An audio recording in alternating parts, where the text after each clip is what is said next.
What's going on, people? This is Edgar OtraVez with another episode of the Flow Podcast. On today's show, I have two of the funniest people I know, Emilie and Not My Cousin Dan. And together we're going to be going over the docuseries on Netflix called Crime Scene, The Vanishing at the Cecil Hotel, which is directed by Joe Berlinger. Just a friendly reminder, don't forget to go over to theflowropodcast.com, check out all our content, and get some merch from our store. We have coffee cups, duvet covers, throw pillows, we have it all. Look us up on Instagram as The Flow Roll and give us a shout. So here's the show. They're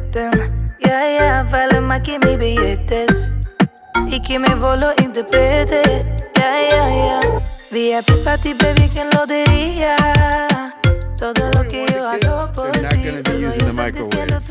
Okay, yeah, good. Right. Yes. So like they asked me. I think instead you probably actually just guaranteed using the microwave. Oh, I hope not, man. Because my daughter came in here and she's like, "Okay, what are you doing?" I'm like, "I'm turning on a podcast right now. Please keep the music down and no microwave." And she's like, "No microwave?" It's like, so I can't use a microwave like right now? Like, no, not anymore. Is it like a game? No microwave? How dare you? Daddy, we're sad. Well, you know how you like well, you know how you when you go on a diet, you're like, "Oh, I didn't care for pizza, but now it's all I think about." Yeah, right. So now she's sitting down there. Take it away. Try to take it away from them. They're going to want it more. Yeah, they're going to be like, I need popcorn. I need popcorn right now. To exist, Dad. To exist. Yeah. All right. So I guess we'll wait for Dan to come back. Dan is done. There's an invisible person getting punched in the face. There you go. There he goes. All right. What happened? What I miss? No, you just got up and left. You're like, well, I guess we'll wait. All right. I So was only gone for like 12 seconds. welcome to another episode of the Flow Podcast. This is Edgar OtraVez, and today my co-hosts are Not My Cousin Dan. I was about to use your real name. It was Not My Cousin Dan and Emilie. Very funny people, and we're going to be talking about Crime Scene. What was it called? The disappearance. Vanishing. The Vanishing at the Cecil Hotel. So, Emilie, you brought this to me. Why don't you go ahead and open up with some thoughts here? Woof. Okay. Well, that's a lot of pressure. So this is a documentary sort of series that is from 4 episodes that's from Netflix, and it kind of combines a lot of different things. I think I'll just start off by saying that well, actually, I have a story to tell, and then you guys can go on about your thoughts, and I'll jump in later. That's how we're gonna roll this. I've taken over, Edgar. There you go. Over. We got a director now. Yeah. Yes. Yeah. So I'll start off with the scary story, just because I want to start off with something that's not just here's what I think and here's what the movie's about, or the series is about. So in 2019, I was on sort of staying in the downtown area of Los Angeles. Many years ago, was going to move to LA when I was 18 and be an actress, that whole bit. Never even ended up visiting until 2019, which is crazy because I was about to pick up and just go there when I was 18 years old. But enough about me. So when I was in the downtown area in 2019, I had gone to this bookstore, which might sound familiar to you guys. It's called The Last Bookstore. There you go. And as I was ambling back to the Intercontinental Hotel, which is a 4-star hotel just on the outskirts of the Skid Row area of Los Angeles's downtown, I found myself on Main Street. There was construction and I had to cross over a couple streets. When I was on this street, I, no joke, would not be telling you this story if it wasn't true, had this complete wave of nausea hit me as I was walking down the street. sick to my stomach, felt like I could vomit, just like a sense of like heaviness and just dread. So I crossed the street just instinctively, and not because I looked around me and saw a strange person or anything like that. I just was like, I need to get away from wherever I am, like where I am right now standing. So I crossed the street, and there was all this scaffolding, and it was a hot mess, but I managed to get over up against this wall. And I tried to just look back at where I'd been standing. Well, take a guess at where I was standing, guys. Get out of here. Really? The Cecil Hotel? Yeah. And at that point, it was called Stay on Main. Yes. Which we can talk a bit about later. But that's the sign I remember seeing, not the Cecil Hotel, because it's a big like sign on the side of the building, and then there's that painted side with the room info. So all I saw was Stay on Main. Now, it was closed at that time. The building was not open. It is still currently closed, supposedly working to reopen sometime this year. I don't think they've made much traction over COVID, but needless to say, I didn't look up that building afterwards. It was just, I didn't think that there was anything to it. I just thought, well, it's on my blood sugar, and I feel better when I cross the street. Like, I don't feel bad now, but I never thought to look up the building or the street or why I might have felt that way, because I just thought it was a passing thing. Well, as I'm watching this series, I realized that's where I was standing when I felt that way. And now I've been dabbling in some sort of clairvoyant stuff, because I'm like, I know I got some of this, but I know you have to work at it to really get it. But I want to say, just for myself, to open this up, I didn't sense any kind of ghosts or paranormal activity. What I sensed was sadness and grief and heaviness, and I felt it all in my body. And I was like, I felt like I could lose my mind just feeling like the way I was feeling in that moment. And when I crossed the street, it's like a wave just went away. It went away. It washed over me. That's and crazy. I want to share that just because you guys know what this series is about and what's gone on in that building. And for me personally, I think what's gone on in that building through the people who have passed in and out over the years is sadder than any kind of ghost story somebody could tell about the place. Oh, sure. Well, that's, I think, why the documentary series was made in the first place. It's not just because this girl, Elisa Lam, disappeared there. It's because from the day it was built, it's just been kind of a magnet for deaths, suicides, crime, crazy stuff. And, they start to dig into that. And that's when the series gets really interesting, is when it diverges from this Elisa Lam tale, which I don't want to minimize. It's a sad story. It's a very sad story. But what gets interesting is when it starts diving into, Richard Ramirez lived there, the Night Stalker, and just kept going through all of the biggest, wackiest stories about the Cecil Hotel. And it's like the Bermuda Triangle, but for transients. That's an interesting way of putting it. Like, yeah, it is like a kind of like a little portal. Well, even that Morbid guy, the singer that ended up getting accused of the murder of Elisa Lam, he was blamed for the murder, but he also said that this is a portal to hell. Like, and it's because it seems like no matter who goes there, you're gonna get caught up in something. Like, even the poor tourists that were staying there, they were staying there, and they ended up drinking like the tea of dead woman. You know what I'm saying? You know what though? That part was really insensitive to me, and that's one of the parts that got me like not on board with this series. There were obviously parts that were on the up and up. I liked when the doctor who had studied, and read about Skid Row spoke intelligently to the neighborhood and the types of people that were in this neighborhood and in and out of this hotel and this building. But I get that that's gross, Edgar, but like, how insensitive to be like, ew, gross, we drank person water. But I mean, yes, you did. You did. I know it's funny to some degree, but it's messed up. Also, yes, and it's screwed up, and you can't help but laugh because it's so disgusting. Yeah. But at the same time, that's a person. Yeah. And like, right. yeah, if I was in that situation, I might feel a little differently. And I would definitely, one of them said, I'm not forgetting this anytime soon, and this is going to haunt me, be like PTSD for the rest of my life. I don't know if you can get PTSD, but it is traumatic. It's those very were her words, not mine. Oh, she said she would get. Okay. I mean, you could get PTSD from any kind of trauma, but I guess that's true. Like, yeah, okay, it's pretty gross and inconvenient that you were drinking dead lady water, right?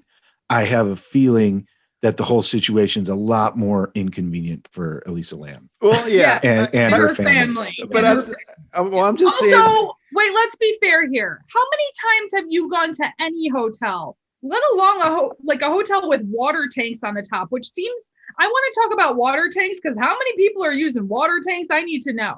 But if you've got water tanks, right? Yeah. And you see a discoloration, or you're at a crappy hotel. I'm not drinking water out of the tap. I don't know about you, but there's water bottles you can get plenty of places in Los Angeles, people. Oh, come on. I'm 100% with that because being from Chicago, supposedly Chicago has the best clean water there is out of tap. And I don't even drink out of the water out of the tap. So I am for sure not drinking water out of any hotel. Other places have a lot of problems that we don't understand if we're used to good water. Yeah. I stayed when I was like, I don't remember, maybe 2008, 2009, I went to New York and I stayed in a hostel that was like worse than the Hotel Cecil. And I barely touched anything.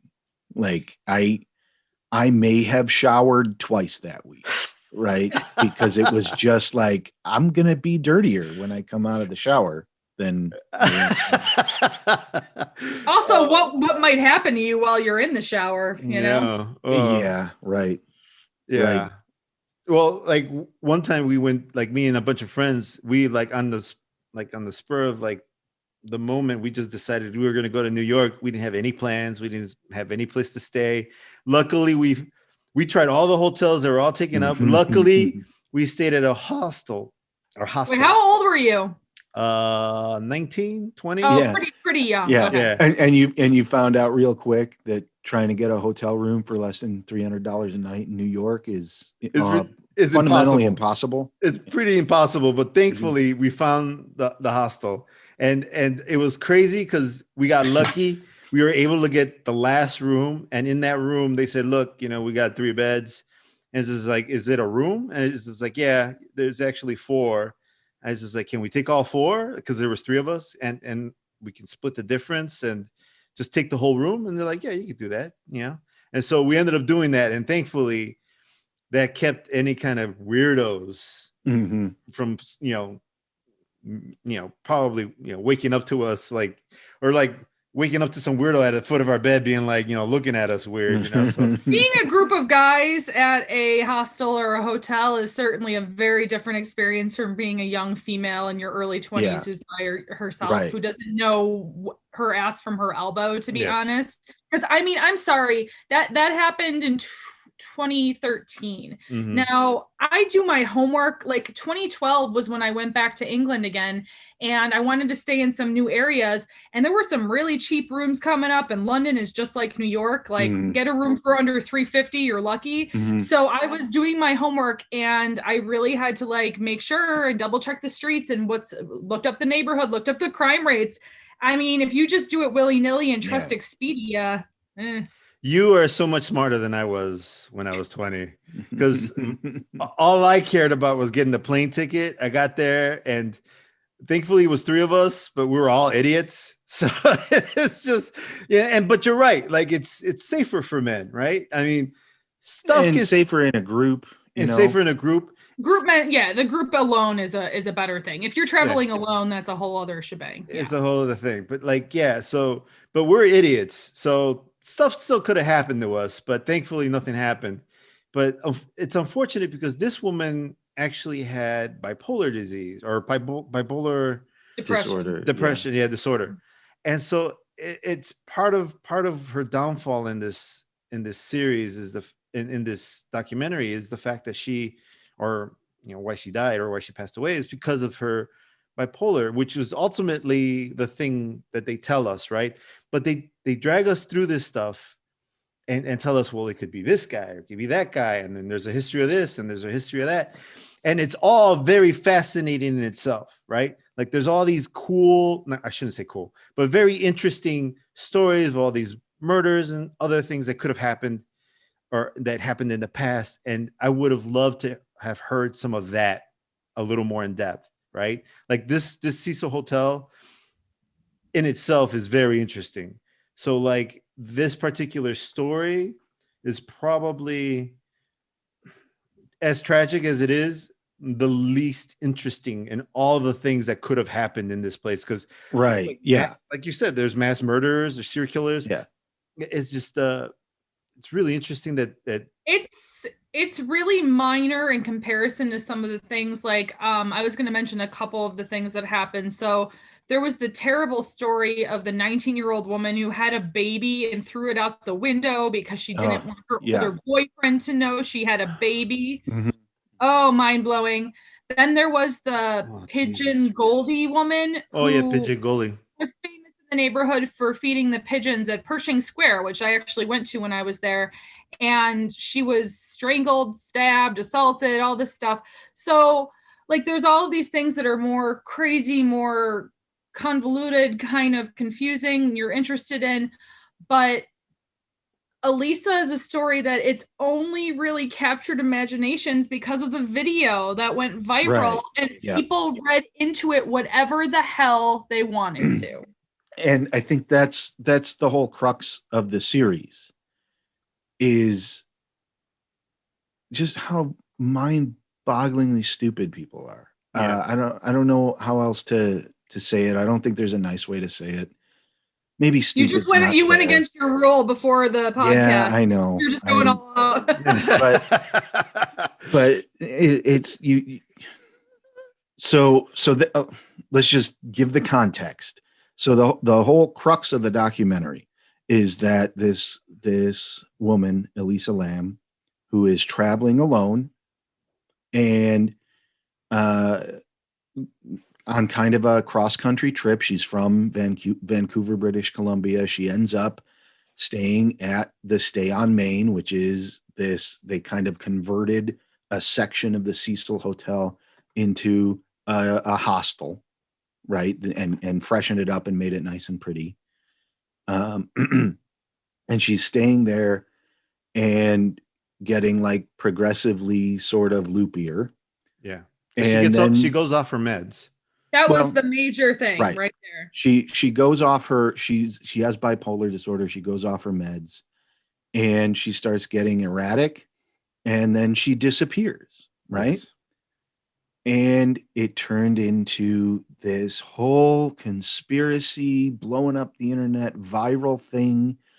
Because after kind of coming up dead ends, the Los Angeles police released some security camera footage of her acting really weird on an elevator. And of course, they release security camera footage that's not pure. They release security camera footage that is not so much altered. It's just that portions of it are cut out. And of course they're going to do that because there might be something there that's sensitive to the investigation.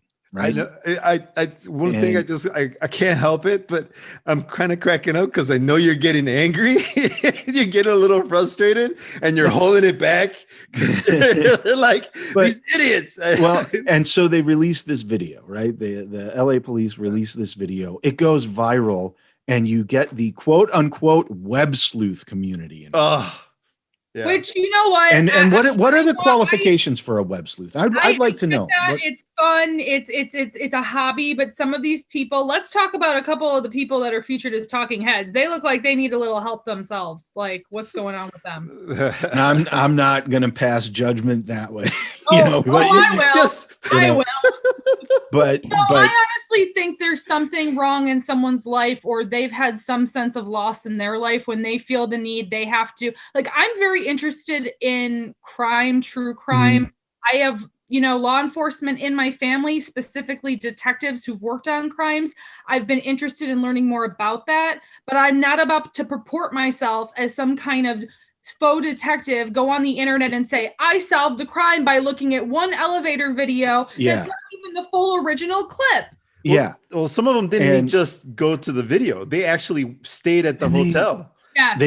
People start going to the hotel. Yeah. They start documenting their stay there. Like they're super. First of all, thank you, it out. but no. Like, would you want to stay there overnight after that kind of stuff went down? No. Hell no. No, I would not. Well, that's because we're smart. Or at least smarter. I mean, maybe, to be fair, maybe when I was younger, right? I've gone to supposedly haunted places when I was younger, but I think there's a difference between going to a cemetery or a paranormal site and going somewhere where very specifically the murders and things that happen there. Right. Well, I mean, they do a good job of giving you a kind of like a diagram, or like telling you who actually stays at this place. And it's just like, there's tourists, but then there are people who rent there, who live there because they can't afford or won't be let to be, or they won't be allowed to rent any place else. So you have these people who have records, who are rapists, who have come out of the insane asylum. There's all kinds of reasons these people are staying there, and they all live on the upper levels of the hotel. Well, the first two levels are permanent residents. Oh, is that what it is? There's the upper levels, right? Yeah. But it's kind of like in a less, like kind of like the Hotel Chelsea in New York, where it's not apartments, but people who don't have the wherewithal, people who are somewhere in between truly being homeless and but still on the margins of society, right? Yeah. And of course this place is going to have a crazy history because it caters specifically to desperate people.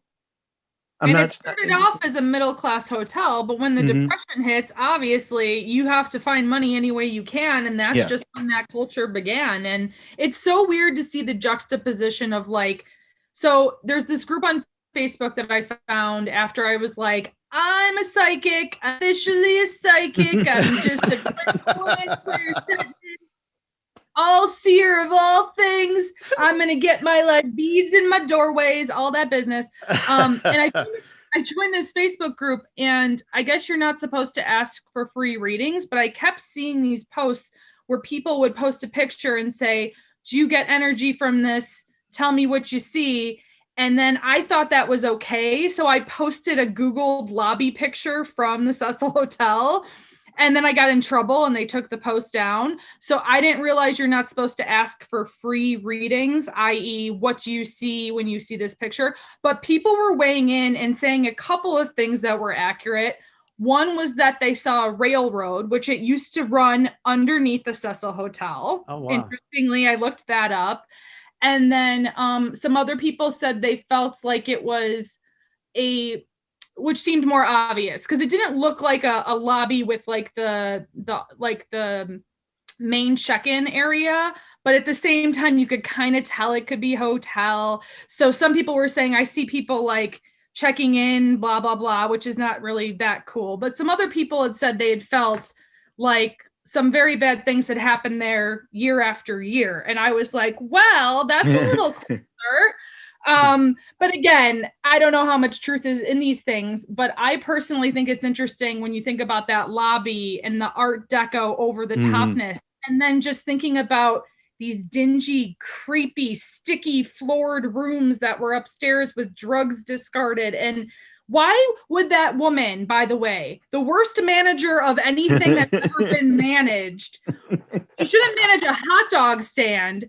Why was she was the weirdest talking head. It's like she's like a lady who got risen up in life, but she should have been lowered down. Oh. Sort of like the embodiment of the Peter principle. Yes. I mean, do you really think that woman was qualified to deal with Skid Row and the people that lived in the Cecil Hotel? Oh no, she was not qualified, and it is No. not a. And it's I'm not willing a, to bet she was probably hired because she was desperate for a job and they couldn't get anybody else to take the job. Well, Exactly. yeah, nobody else. Yeah, everybody else knew better, right? They probably knew about the history, and she came along. She had enough qualifications, right? And so they gave it to her. She was alive. She was. She had a pulse. I was thinking more like from a managerial kind of professional. No, she never even worked in a hotel before. Like That's true. Is ridiculous. But I got the impression that maybe she had some kind of corporate experience or something like that, because she tried. She was really young. Yeah, I need to look her back up, but the fact that she called her mother before she called the police. That was a little weird. That was weird. I don't know if I would have admitted to that. Well, I think she's just being. You might have done it, but you're not going to admit to it, right? Like it's not right. the wisest. Yeah, exactly. That wouldn't be something I would disclose in a documentary, you know. Because it really does sound like something I would do if I was 22. Like, Mom, there's a dead body. What do I do? Right? And my mom would be like, "Call the cops, idiot." Yeah, maybe she was young when that happened, because this was 10 years ago at least, right? So but she wasn't 2013. Very young. She looks to be in her mid 40s, wouldn't you say, or early 50s even? I think maybe. I want to say mid 40s, but 30 mid to late 40s, I would 30 think. Is still pretty kind of young, you know? I mean, but it's not doe-eyed young, you know what I mean? You would have to see some stuff in that time. Yeah, but I mean, you still may not know better depending on who you are. Yeah. What were you going to say, Dan? Oh, I don't know. You already lost it. I just wanted to. We have to talk more about these web sleuth people. Yes, we have to, because it's number one, it's the biggest part. It's the biggest part of the series. Well, is talking about these web sleuths and what they ultimately did and how they blew this thing up into this massive, basically. Viral conspiracy theory. Before we dip into this, I just want to say really quickly that I actually do remember that video trending. I remember the people saying, "Oh, there's a video of a girl in an elevator. You have to watch it." And I never watched it. So had I watched that, I would have known going into this documentary. And I'm a person who, again, I like true crime. I like paranormal stuff. I felt a little embarrassed that I didn't know the history of this, but you know, I do remember the video being a trend. I just never chose to watch it, but it was big. It really was big. Yeah. And just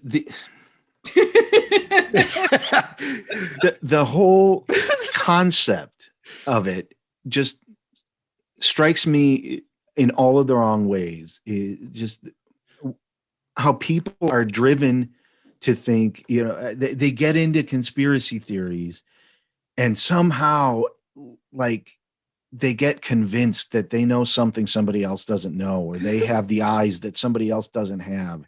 And they start doing this very specific thing. And I talked about this ad nauseum when we did the aliens episode, this very specific thing where a lack of evidence or a lack of information equals evidence to them.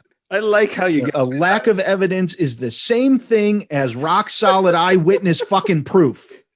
He gets so bent out of shape because it's not just stuff like this. Crime, you wouldn't be able to convict someone without the proper evidence, right? Yeah, and it's not just conspiracy theories like that attitude of, well, since I don't have all of the information and I can't find all of the information, I'm going to make way wacky, lunatic leaps of logic. That's not just the realm of conspiracy theory anymore. That's how our fucking society works now. And look at our politics. Look at the way that people go after each other. And it's all based on being totally uninformed or only finding the information that supports what you already believe. Yep. And it's dangerous, you know? Yeah, for sure. Because I mean, again, one of the victims of all this is that morbid character, right? Mm-hmm. Yeah. Like the web sleuths come after him and basically just, you know, he can't even. They tore his life apart. They tore his life apart. On the basis of what? Let's talk about that and give context. Yeah. So on the basis that he had a video and at one time had stayed at the Cecil Hotel. Yeah, he Correct. posted a video. If I remember the way it was laid out, he posted a video like of him staying at the Cecil Hotel, like 2 days before or something like that. She disappeared. Right? He posted a video, and everybody jumped on, oh, this guy must have done it because he makes music about death and killing people. Yeah, nobody else does that, you know. Right, yeah. And he released a music video of like the whole point of the music video was this girl was running through the forest and then she gets murdered at the end. Yeah. He also made some comment about China or something. He made some comment that people interpreted to be some kind of subtle and nuanced admission of guilt. Yeah. Right. Because the girl is Asian, right? She's actually of Chinese descent. Chinese descent, but from Canada. Right. Yes. Yeah. Correct. And so people just make these massive leaps of logic. Well, as it happens, he posted that video, but it was a year earlier. It was a year before that he was in the hotel, and he just didn't post the video until that week, right? Yeah.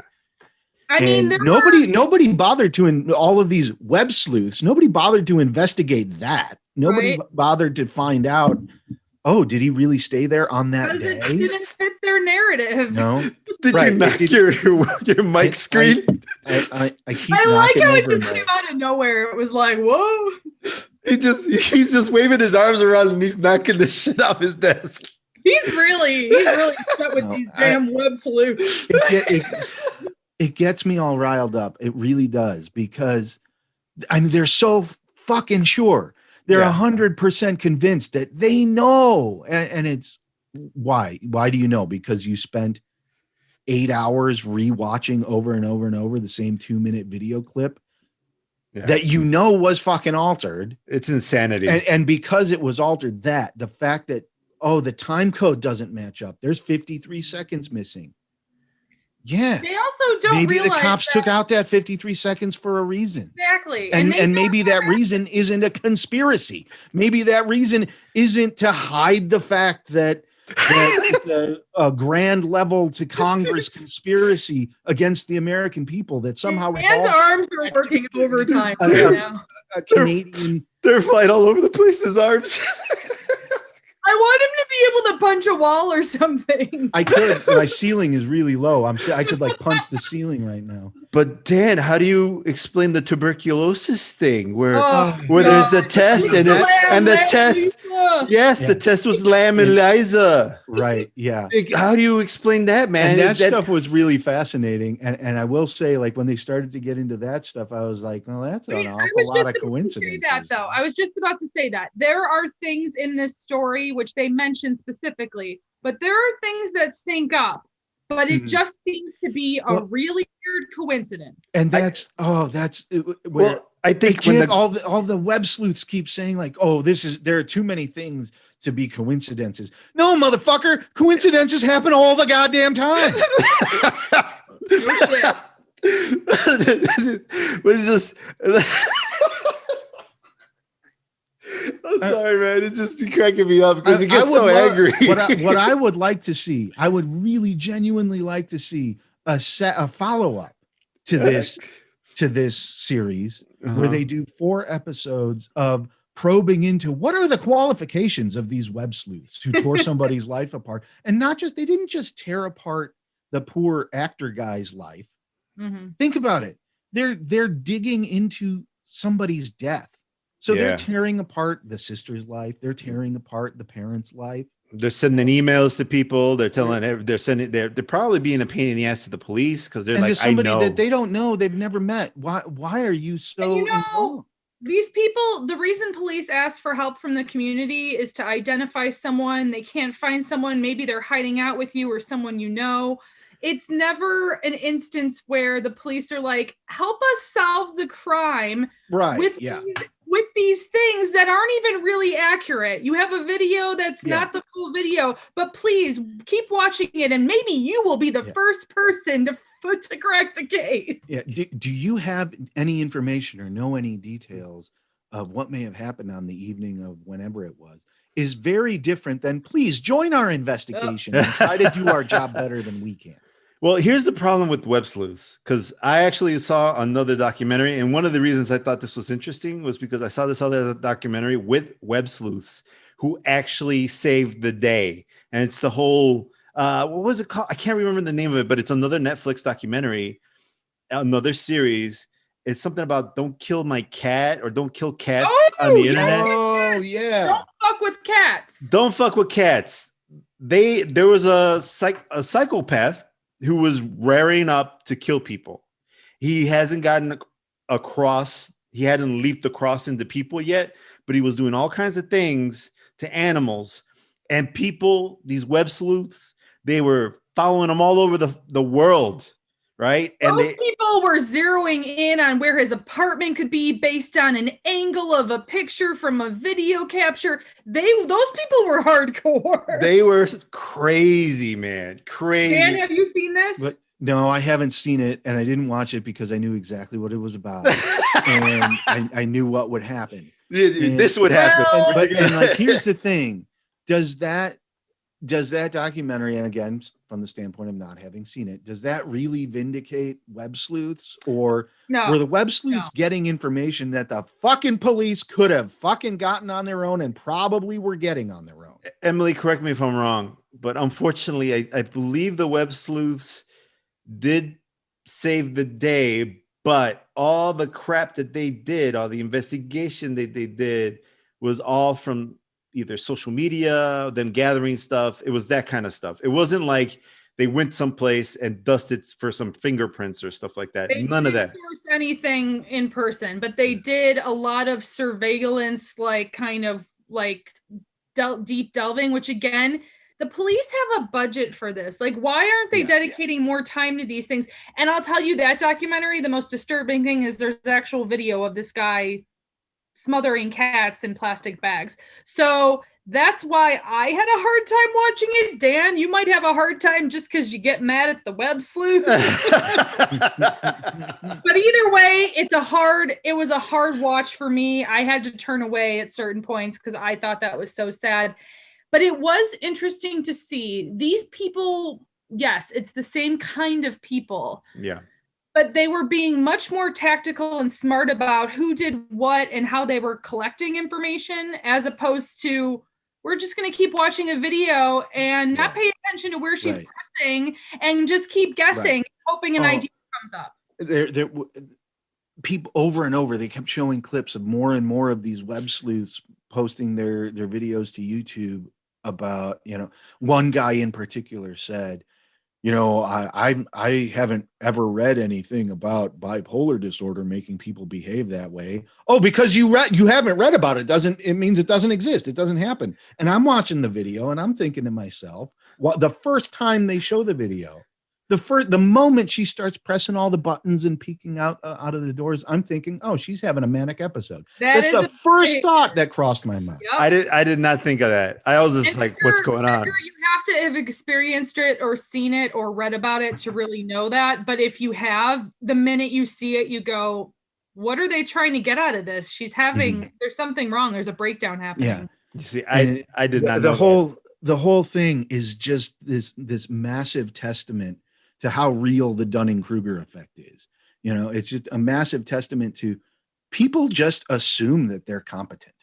People just walk into whatever situation and assume they actually know something, regardless of what they don't know. We've talked about this, Edgar, a lot. The fact that, people take different things from different experiences. And I think a lot of people wanted to see something paranormal with the way she was moving her hands. Yeah. And I'm thinking to myself, that poor girl is breaking down. Either she's on a drug, which I think we figured out she's not, or she's having an episode because she has a mental illness. Yeah. Yeah. Well, and it's unfortunate, but like in reality, in this particular documentary or story, the villains are the web sleuths. I mean, they're just they're just making a mess of stuff. And it's like, yeah. And you have to think they're not even just making a mess of people's lives. By the scope of what they did, they actually made it more difficult for the police to get their investigation done. Yes. Yep. Yes. Yeah. I mean, was it 19 days it took to find her? Yeah. Something like that. Yeah. 19 days it took to find her. It's just so sad and that that's they were there too. They were there on that roof. So here's another example. If they're not checking the water tanks, if they don't have someone going to the top of the building, they were on the roof, but they didn't look at the whole roof. So what else are these other investigators, like in the cat documentary, missing that they should have found, Right. Yeah. It's sad, and it's sad for her family. It's sad for people that had to drink the water. It's also sad it's especially sad for the girl, Elisa, and her family that she had to be in there for 19 days before her ass was found. That's the most fucked up thing to me. Right. That poor girl was in there for that long. So, like, one of the things that kind of probably threw people off, especially people like the web sleuths, is the fact that she was in the water and naked. Because the first assumption is, oh, she was assaulted, right? She was sexually assaulted somehow, or something of that nature happened, right? And at the end of the documentary, one of the police officers actually mentioned that when you get hypothermia, you have this weird... the ME, the medical examiner. Yes. Oh, was it the medical examiner? You have this weird thing. It's called, what is it? Paradoxal... I can't remember the name of it, but...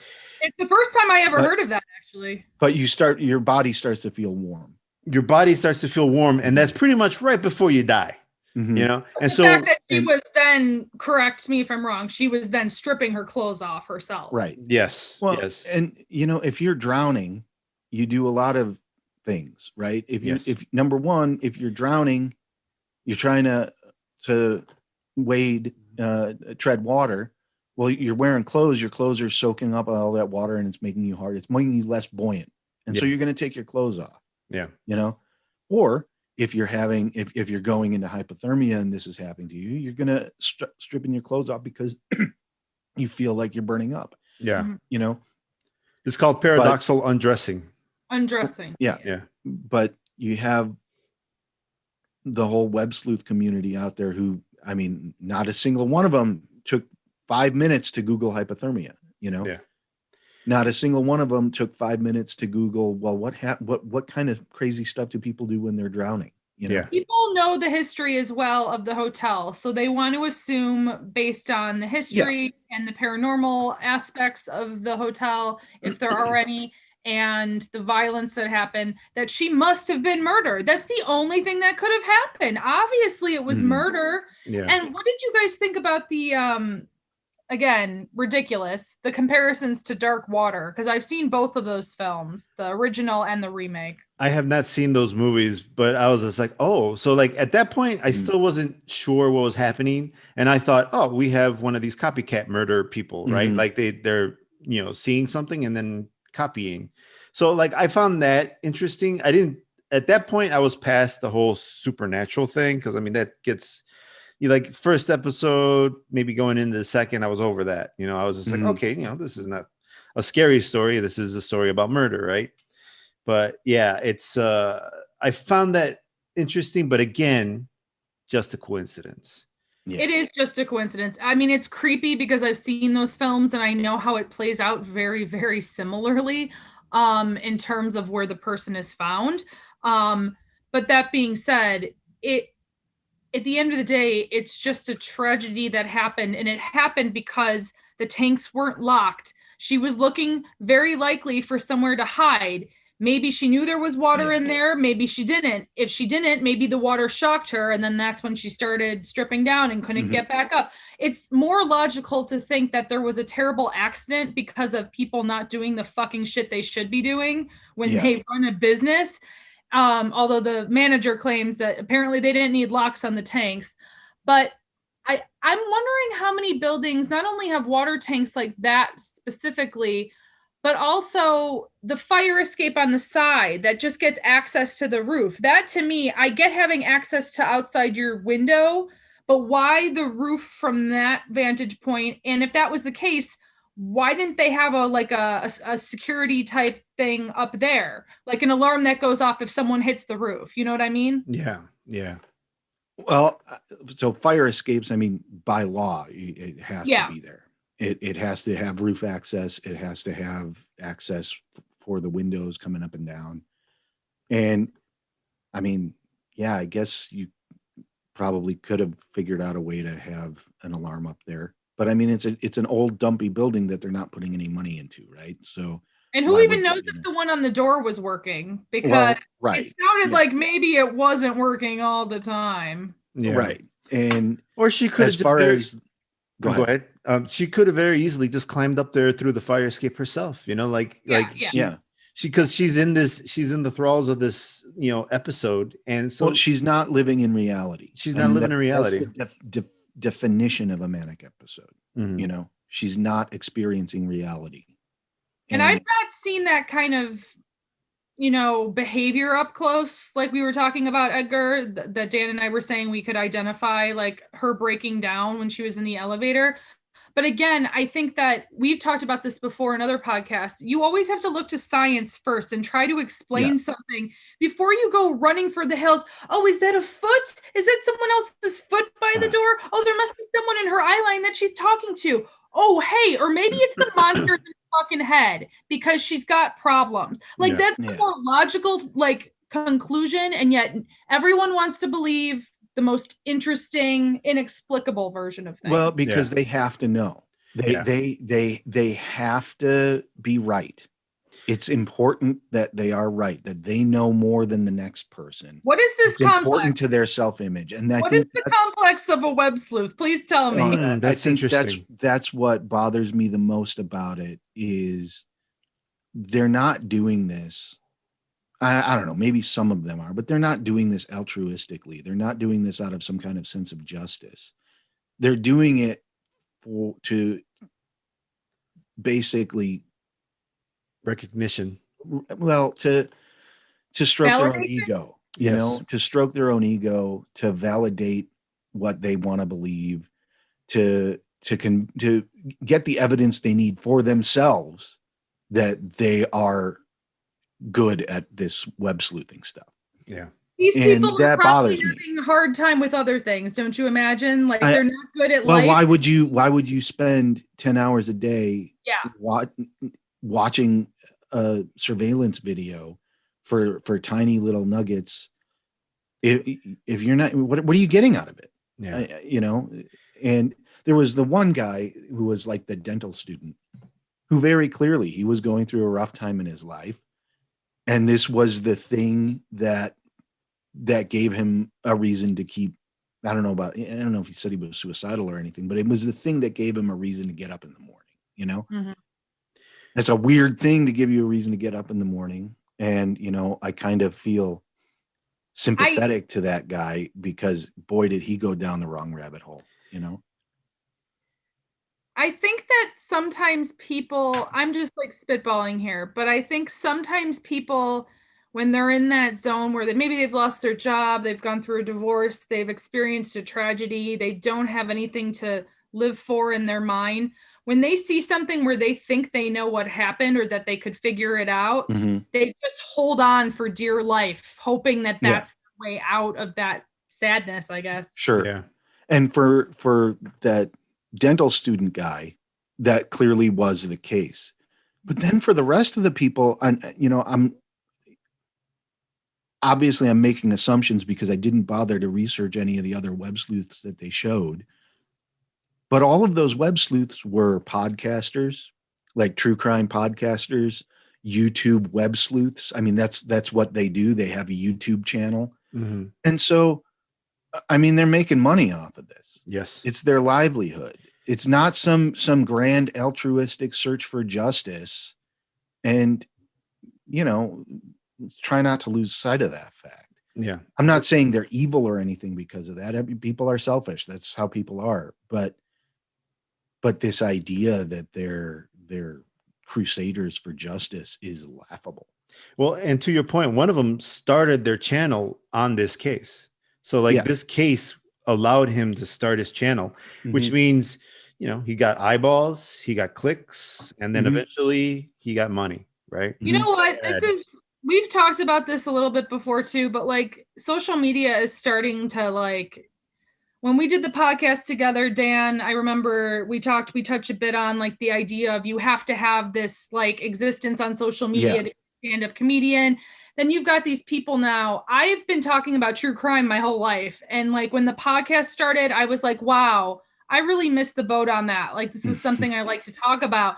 But now I'm like seeing how it's so saturated and you've got these people that are like pretending to be experts in things that they don't really understand. And then the rest of the internet is taking what they say to be truth. Right. Like, I'm out, man. I'm out. That's influencer culture is really disturbing just in that regard, because there are people who are legitimately influencers. And I'm not using that term in the content creator sense. I'm using that term in the sense that they influence the decisions that people make. And what are the qualifications for them to be influencing people that way? Yeah. Very similar to the elevator video. I think it's, you see what you want to see in someone else. So you go, oh, they agree with what I say and they believe what I believe. So I'm going to follow them. That's like a cult. That becomes a cult. Yeah. Yeah. And now it's cultism is mainstream because of it. But circling back to the water tanks on the top of the building, that's very common. When you have a building that's over a certain height, the water pressure can't push the water all the way up to the top. So you need to have water tanks that are gravity fed. That's pretty common, especially. I knew that about the height, but what about like Chicago has those water towers? Are those different from the ones that are on top of the Cecil Hotel? I don't really know, but I know I've seen several water tanks on top of tall buildings in Chicago. Okay. But in LA too, you're going to have water tanks on the top of buildings. It's going to be a lot more common because LA is a desert. Yep. Yep. That's what I was wondering, because I don't see that type in Chicago very often. And I don't like the idea of water being sourced in that way, if I'm being really honest. I don't know if I have a choice in the hotels I stay at, but I'm not really a big fan of it. Just thinking about like the fact that it wasn't locked and then anyone could be up there messing with the water. Someone could have poisoned the water in the hotel. You know what I mean? If it was really a hotel where crimes are being committed. I mean, it's tough to say. I used to manage a building, not like an apartment building or a hotel or anything, but a building that had roof. It was tall, had roof access, had all sorts of machinery and equipment on the roof. And I mean, there was no security for the roof, like, because number one, you had to have keys to get to where the roof access was in the first place. Okay. But there were no alarms for getting up on the roof, nothing like that. And nothing was like locked or battened down on the roof because no one's going to go up there. It's just not a thing. And I can totally see there not being any like building code that says the water tanks have to be locked or secured in any way. Because why? Nobody's going up there. The only people that go up there are people who service the equipment that's on the roof. Yeah, or someone. Well, you see, this is the problem with a movie or a show like this or a documentary like this, because then it's just like now they're gonna push all kinds of codes. They're gonna be like, okay, we need some kind of rules. We need something. Like, okay, it's not just these guys that go up there. We have to be careful because some dummy can run up there and fall off. Or I guarantee there are codes in place. And my question would be, when's the last time that the Cecil Hotel was inspected? That would be kind of the first question, as opposed to why weren't the tanks locked? That's a good point. When's the last time they had a safety inspection? I wonder with a place like that. You see, like my parents used to own a grocery store at one point, and we got inspected at least once a year, and we had some haters. And there was maybe a good 3 months where we were getting inspected, like, I don't know, a couple of times a week. So like, it all depends. I don't know what LA is like, but I think it all depends on who calls, if there's anybody calling, and what is the regular schedule for, inspectors to go and hit a place like that. But You know what's weird though too is the fact that the people that were the manager, our favorite manager, who's the best manager in the world of all managers, when she starts talking about the fact that, well, no one really ever questioned why there were sometimes people that looked a little strange in the same elevator as them, who were going up on Stay on Main versus the people that live there. And I'm like, you know what? If I stayed at a place like that, I would expect to see a lot of other smelly travelers. But if I saw someone shooting up or having sex on the elevator, I'm guessing I probably would complain. Yeah. Or leave. Yeah. Yeah. Yeah. I mean, if I'm going to be traveling these days, I'm going to be traveling with my family, right? So, yeah, I'm not going to. Well, you're not staying at the Cecil, which, by the way, did you remember at the end of this series when they said that what they're working on, they want to have a pool on that roof? I know. Yeah. Leave the roof alone. Leave the roof alone. Let that poor girl just live peacefully. At this point, with all the history of that building, seriously, just tear it down. Tear it down and build something. Yeah. Tearing it down. I can't even imagine, to be honest, I can't even imagine it being less expensive to tear it down and build something new than it would be to rehab it. Well, but he paid 80 something million dollars for it. I don't know what happens when you buy a building and then you don't do anything with it. But yeah, I don't know. Yeah, I think that one of the problems is that the way it's set up, or there's whatever it has, whatever codes it has to have. Low income. You can't knock it down. It's protected. Yeah, it has to have that like hoteling or permanent residence faction. I mean, if they could turn that into all low income housing successfully and safely, I mean, okay, but I still think that I got vibes just walking past there where I was like, girl, run for the hills, run, go, go, go. Except it wasn't quite like that, obviously. It wasn't like I was scared, but I felt like if I walked in there, what would I have felt like? It was closed at that point, but like just feeling that way out on the sidewalk, like, and I don't usually, like, I can usually get bad energies from people. I'm like, I don't like that guy, or I don't like that person, or there's something weird about that person. But this was like a full body experience. And I was like, I've never had anything like that before. That's crazy.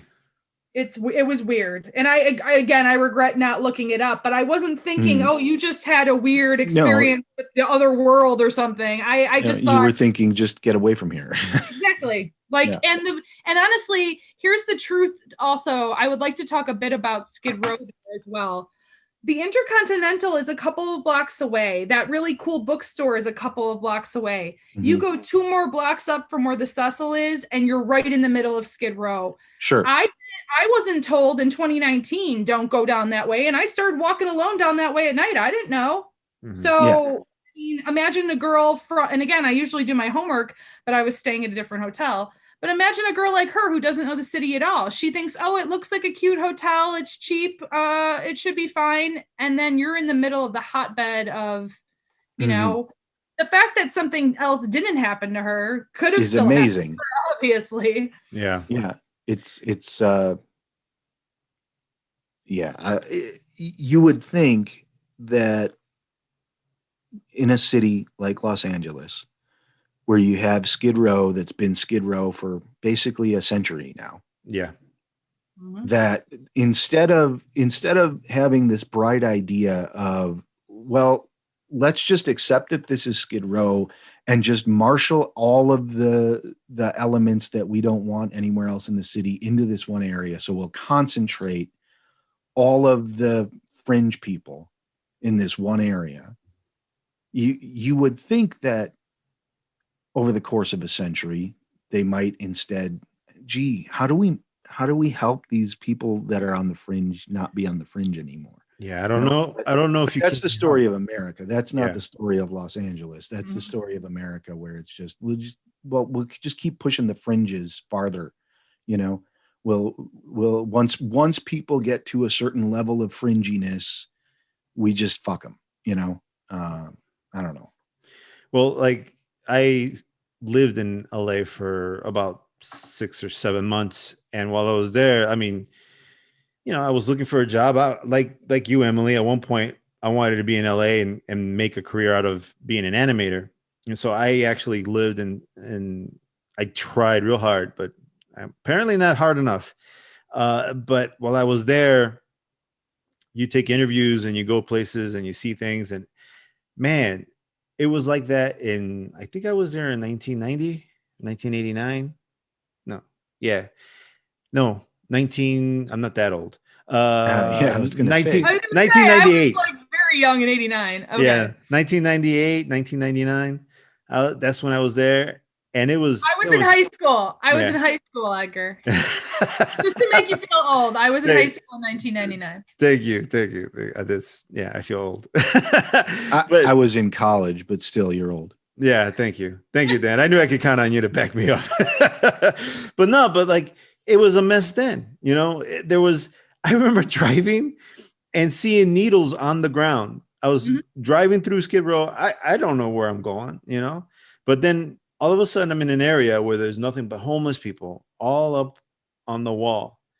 And I kid you not, I mean, it's a mess, right? It's everything you can imagine Skid Row would be. But as I'm driving, there were needles on the ground, like straight up needles, and not just one or two, you know, but all over. Quite a few, enough like for me scattered.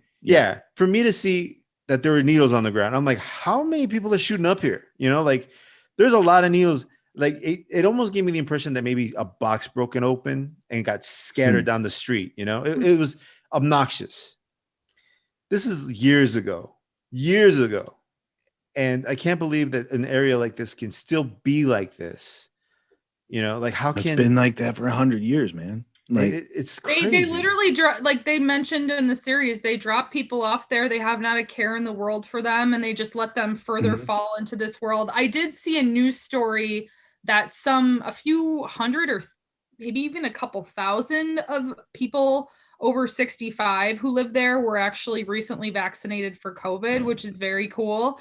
But it doesn't change the fact that they're constantly passing other things around and nobody cares about them. And the part about Los Angeles to me that I find interesting, and now I'm almost like, I'd like to move there, but not to be part of that world, is that no, because I'm fascinated by just the darkness of it. There's this shiny, let's go there on a vacation, silly people like me, age 18, let me become an actress. And then I had mentors that were like, think about staying in Chicago or doing theater in New York. You might not like LA. And I couldn't figure out what people were talking about. And there's this like the rich people that like are part of Hollywood, part of it. And then you've got the sadness, the darkness, the despair, the people that come there who live out of their cars, who live on the street, who want to be famous and turn to drugs and prostitution. It's a sad fucking city. And I could feel it kind of around the city. Just this like idea of like, there's a lot of like poverty and sadness, which Chicago doesn't have the same experience with the homeless population as San Francisco and LA do. Like it's very different. Right. Because Chicago has winter. It's freezing in Chicago. There's definitely a homelessness problem in Chicago, but it's nothing like LA or San Francisco or Seattle now. Portland, Oregon for that matter. Portland as well. But I mean, LA it's the city of dreams, right? And people go there and everybody, you've got this really weird merger of desperation and hopefulness. People who have hopes and dreams, who are living a very desperate life in search of those hopes and dreams. And some of them make it, some of them succeed, and the grand majority of them don't. Yeah. A lot of them don't. And some of those people don't ever see the sign that says, go back home. You know, they don't ever see that. And they don't know that there's another option or another way to live. And, you know, they burn lifetimes. I mean, even Elisa Lam, to some extent, was someone who was trying to, you know, saying she didn't feel like she was doing the same thing her peers were doing. She was trying to take this trip to prove maybe to herself that she could be worldly. And she got to San Diego by herself. But when she got to LA, obviously she wasn't sucked in likely by drugs or by anything else, but she still died this terrible death in city that's just kind of connected to death in this creepy noir kind of way. Yeah, and somewhere along that travel route that she had, she stopped taking her medication. Yeah, and something triggered that. Well, right? she has a history of doing that, according to her sister. Right. Well, and most people who have any of the various manias, bipolar disorder or schizophrenia or whatnot, they stop taking their medicine because they have a disease that tells them they don't need their medicine. Well, the other thing too is it's like one of the things I hear from people that have problems like this is that they feel shut down when they take these drugs, right? Sure. They feel like they're being turned off somehow or something, like something their energy gets stolen, their life, you know. So go ahead. People even feel like that on low doses of like Xanax and Zoloft. People say, I don't feel like myself. So they try not to have to take it. Right. But if you have an occasional anxiety or depression, or it's like not as severe, that's maybe fine. But if you have a mania or a serious condition, you can't just go on and off your meds like that. Well, I mean, if you have, like Elisa Lam had, this bipolar type 1, which is super heavy duty, and you get used to that. From everything I've read, I'm not bipolar. I don't have any diagnosed mental disorders, but I've read plenty about it because I have people in my life who have this. And one of the things that people speculate about is you get used to that manic feeling, that because it's like a high. It's like getting a real heavy duty high from a stimulant, and you feel on top of the world. And of course, the flip side of that coin is, and then once that's over, you are in rock bottom, the worst depths you've ever felt in your life. And then when you start taking the drugs, it evens you out. But being evened out feels like there's something stifling you because you're used to that regular, occasionally even predictable, bam, that massive dose of serotonin that drives you crazy and puts you into a manic episode. You get used to what that feels like. And when you take that away, then all of a sudden everything else feels muted. Even though you're not necessarily muted, you're just on an even keel. And we're not privy to what Elisa Lam was talking or acting like other than the elevator video, because the bookshop manager talks about like me talking to her and how she was really excited and talking about all these books. And I'm like, I didn't think much of that when I watched it, but now thinking back, maybe she was really up and like manic in that moment. That's why she was buying so many books, right? She was buying books she couldn't carry. And in terms of her other interactions, we know that she basically got kicked out of the group room because she was doing weird stuff and leaving weird notes and saying weird shit. And I'm like, we didn't get to see that. We had a pretty voiceover from some actress, and we didn't get to see Elisa speak for real anywhere. We just saw her in the elevator. Yeah. Right. Well, there's also a moment, I believe she was having another episode in front of the receptionist desk. And where she was like, basically she came into the middle of the area and said, I'm crazy, deal with it. But everyone's crazy in LA or something. Something like that. Yeah. So then she just kind of skirted away after that, like just kind of ran off. And it's just like, why didn't they tell us some of this in the beginning? They really kind of dragged this out. I felt like this could have been just like every other thing, Edgar. How many Datelines are 4 hours long that should have been an hour and 10 minutes? I think what they were trying to do, after the fact, as I was thinking about it, what they were trying to do is send you down the same road that the web sleuths went down. Yes, they're trying to. I don't want to say portray them in a sympathetic light, but maybe show how easy it would be to go down that road. Unless you're really smart like us, because we didn't go down that road at all. Oh, I totally did. I am not smart. I'm not smart. I'm cynical. There's a difference. Yeah. No, but that lends to that too. But I think that I knew from the get-go something wasn't adding up and they were taking me on a ride that I was like, come on, get to the point. But I also liked hearing the history of the hotel. So I think that saved it for me. Yeah. I would have loved to hear more about the hotel just in general. And I actually watched it twice. I did too. Sort of. I watched it twice because I kept falling asleep. And so I would go back and rewatch, whatever I slept through. I missed a couple parts. When I went back, because I like fast forward watched it the second time, and I'm like, let me make sure I got everything here. And then I was like, oh, I missed that part because I was kind of getting Yeah. I mean, to be fair, I wasn't falling asleep because I thought it was boring. I was falling asleep because I am an insomniac and I don't sleep well at night. But anyway. Well, I could relate to that too. I have the same problem. So it's hard to sit through that much of something like that. But I think it went fairly fast. My biggest problem with it was the fact that I don't think it portrayed this poor girl appropriately. Near the end, you hear the web sleuths talking about her like they know her and all the creepy weirdness. But I don't think it did her a service by talking to the people ad nauseum about the water and they drink the water. Right. It was insulting to her memory, in my opinion, but there was also just the parts where I think it started falling apart for me because I thought, okay, I knew the end was going to be something that I expected to be more logical, based in logic. But then for them to try to take me down personally on that road, I was like, why am I watching this? No, less of the morbid guy, more of the real story, because I knew that was a diversion the whole time.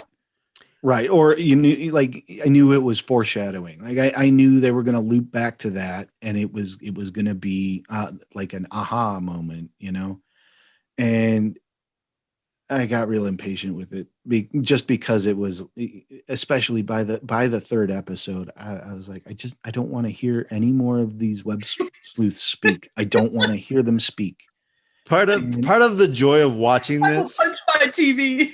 Part of the joy of watching this was knowing that Dan is watching this and getting pissed off at the web sleuths. Because at one point he texted me, is like, man, these web sleuths. I forgot what you said. You said something. I'm like, oh, he's pissed off at the web sleuths. Then I'm like, oh, I'm going to enjoy this. So when I sat down, there were moments. Look it up. I'm going to look it up. There were moments where I love watching anything when I know it's going to get a rise out of someone I know, and I know they're also watching it. And I'm like, yes. Oh, yeah. I was loving it.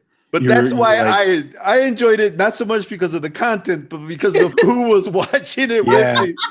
And I knew Dan was going to be bent out of shape on this. Because you texted me like, oh, yeah, that's going to be the thing I chill with tonight. And I texted you back. I couldn't chill too much with it because I was getting really riled up by some of the quote unquote web sleuths. And I remember at one point I paused it and just laughed to myself because I was like, Dan is going to be so pissed off at this. It's just like I bet every time this guy speaks, he's yelling at the screen. Yeah. Mm-hmm.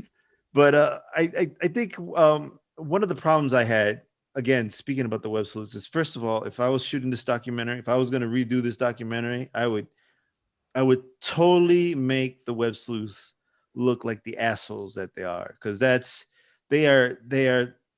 they do not deserve this place where they put them. They kind of put them in this place where they're like almost assisting the story, right? For the first 3 episodes, they were kind of portraying the web sleuths almost in like these people are heroic. Mm-hmm. They're jumping in and they're doing their job.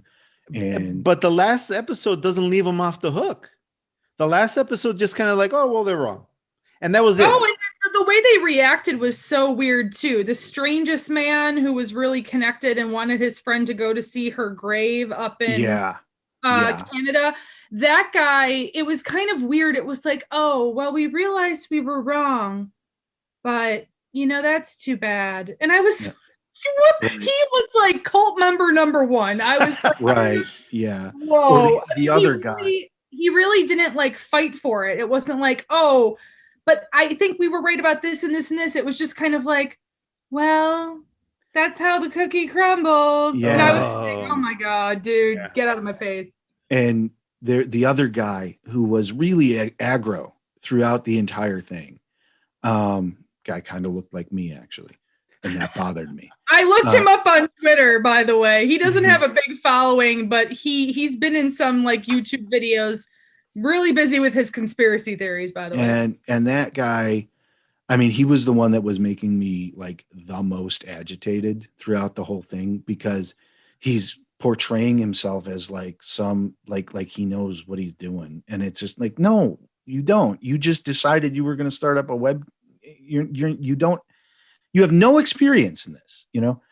And at the end of it, he's like, when I actually went to the court hearing, and that's when I found out that the water tank was actually open, and that changed everything for me. And it's like, you could have found that out if all you had to do was a FOIA request for the police report. How good of an investigator are you that you didn't have that information?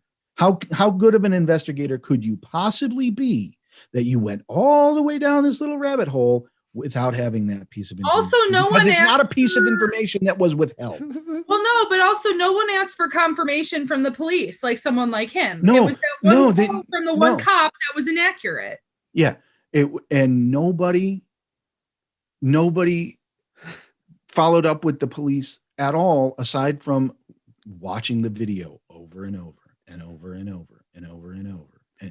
And we've already talked enough about it. Yeah, but like the other, and again, that's a harp on. Well, I'm harping on the web sleuths because apparently Dan doesn't like them. And wait, does Dan not like web sleuths? I don't think he does. I'm not sure. Yeah. Sure.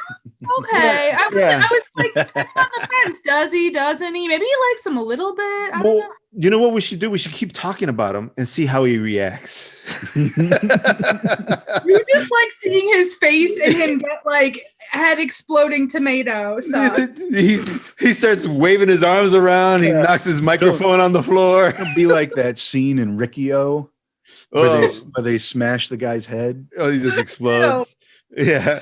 So the other problem, again, these people are delusional, right? But the web sleuths towards the end, the part that really bothers me is they get off so easily, right? Because I mean, again, not to keep talking about Morbid, but Morbid, his life is ruined.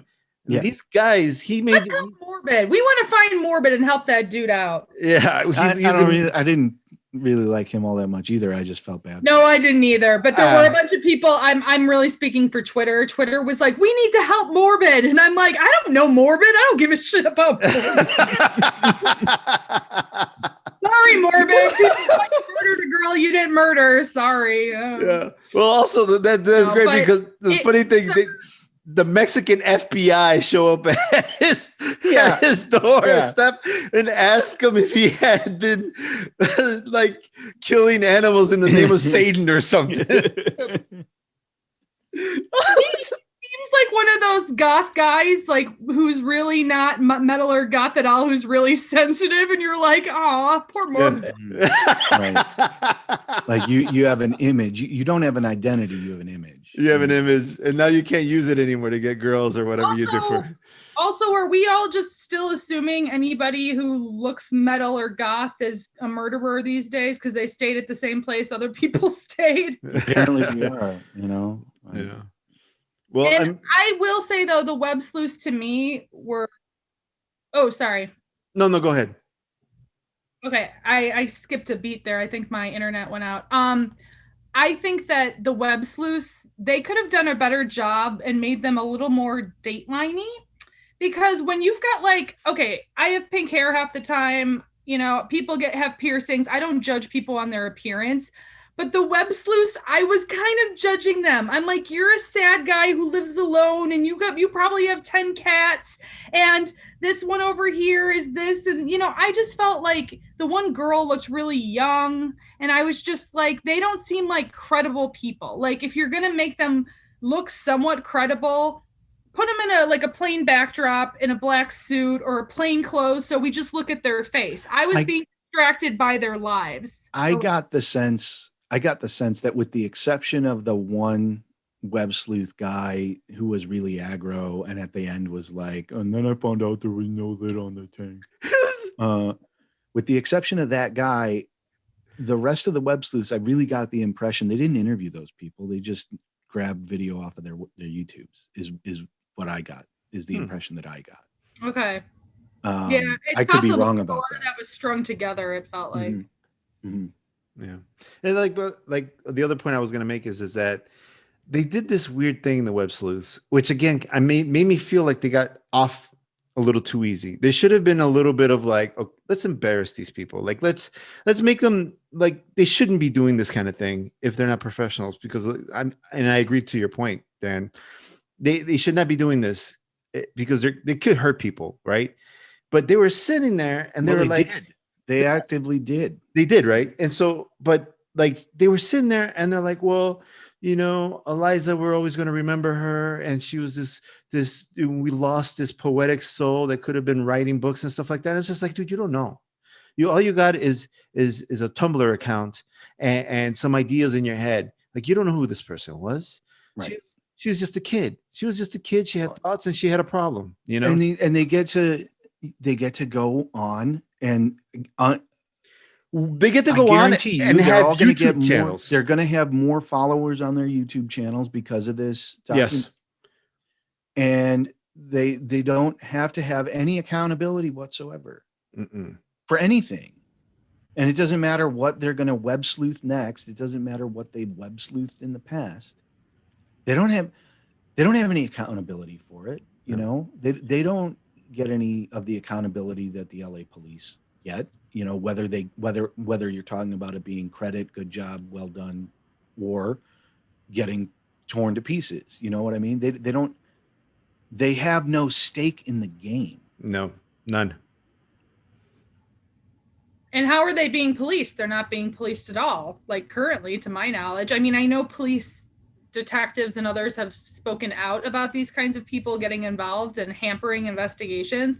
But like, there probably needs to be new laws set for these types of things because yes, you can't make it illegal to work with content that's out in the world. But when you're spreading these theories, just like people are spreading on social media in the political world, there has to be some kind of clapback, right? There has to be someone to say, when is too much too far? Because in this case it was. And if you're putting someone's life at risk, I would like to think that there should be a law in place so that doesn't happen again. And I feel like for a long time, the thing that kept that in place was just sort of individual integrity. I don't know. Something about something about having access to social media and being able to create your own audience. There's something that clicks there that evaporates your personal integrity somehow, not for everybody, obviously, but for a lot of people. Well, I don't need to be accurate. I don't need to be factual. I don't need to have evidence for any of the things that I'm saying. All I care about is how many more followers am I going to get. Plus, some people don't treat it like a business. They treat it like a hobby. So if you're treating something like a business and your name's attached to it and you're putting money behind it, right? And your integrity is part of it, is at stake. But then there's others where it's, people are watching these YouTube channels and not questioning any of the content they're consuming. Well, it's just like people watching cable news or listening to radio talk, where they're not going to question the source. They don't have to question the source because they're hearing what they absolutely want to believe. And why would you ever question that? Why would you ever ask the question, is this actually true or is this correct? When you're getting your own point of view parroted back at you, of course you're not going to question it. Well, and how do you police that? I don't even know how. I wouldn't pretend to say I have a solution to it other than it would be nice if the grand majority of people would pull their heads out of their asses But that's not going to happen anytime soon. That's asking a lot of our society right now. That is very hard for me to do, is pull my head out of my ass, but I think. Oh, have you tried? Tried? I have not, but I think it's hard, so I'm going to leave it up there. Your head is pretty hard. Yeah, well, but anyway, but I think the other problem too is that you put someone in media, right? Whether you put them in YouTube or on the TV or on the radio or on the podcast. I don't know if people even use the radio anymore. On the what is it? Say what? I listen to the radio in my car. Yeah. So, but you put these people on the media, and it gives an impression of authority, right?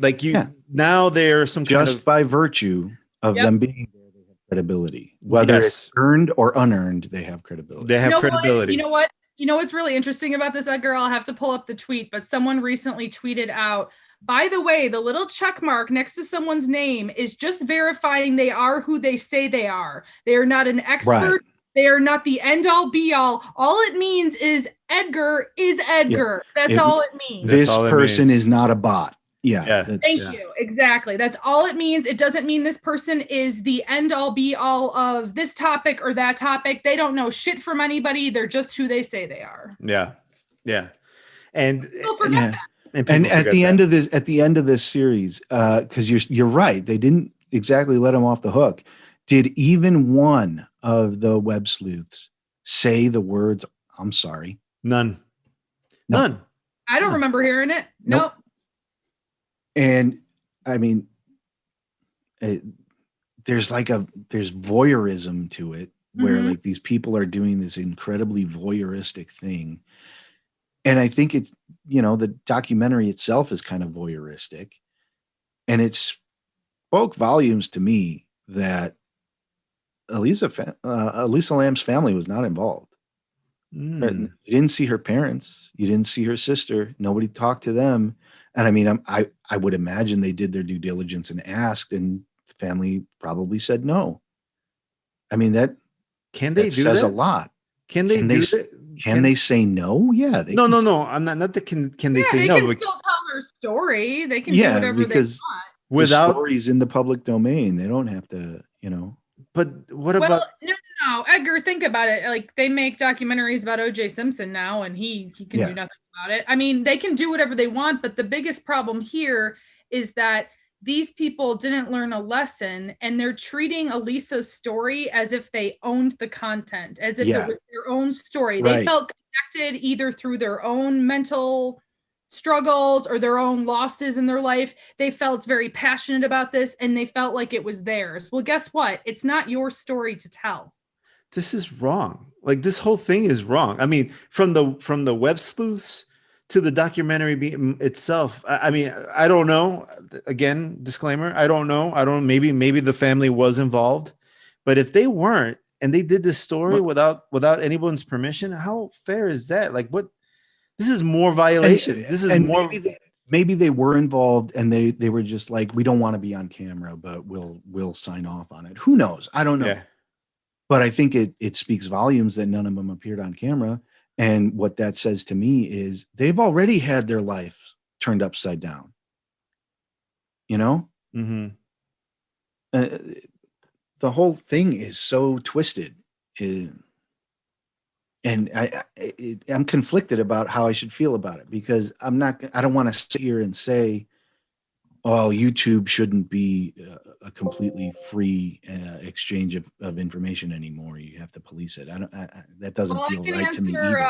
I can answer a question for you now. And since it comes from Entertainment Weekly, I trust them with my life because I used to write for them. So one of the questions they asked is, Elisa's friends and families did not participate in your docuseries. If they changed their minds and were willing to talk to you one day, which suggests that they did not want to speak to them, would you revisit the case?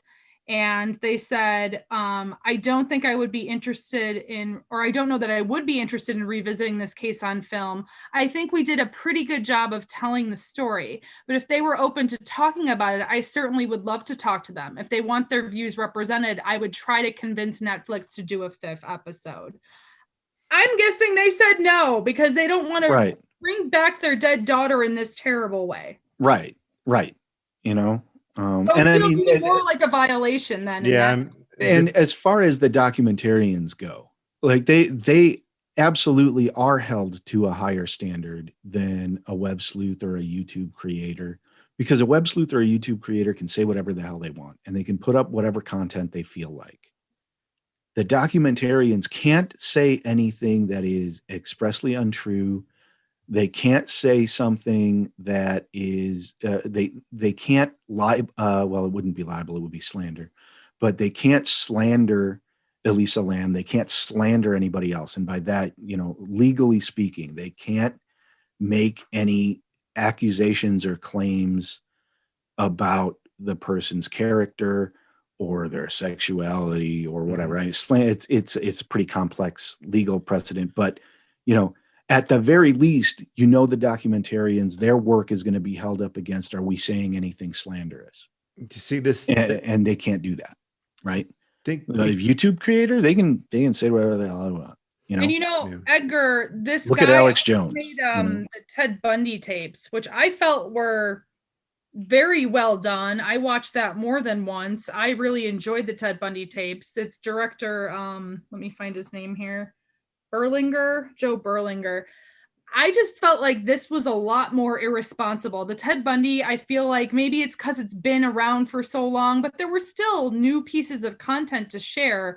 But I think that was done so responsibly and respectfully to the families, even though it involves a lot of gore and sad things.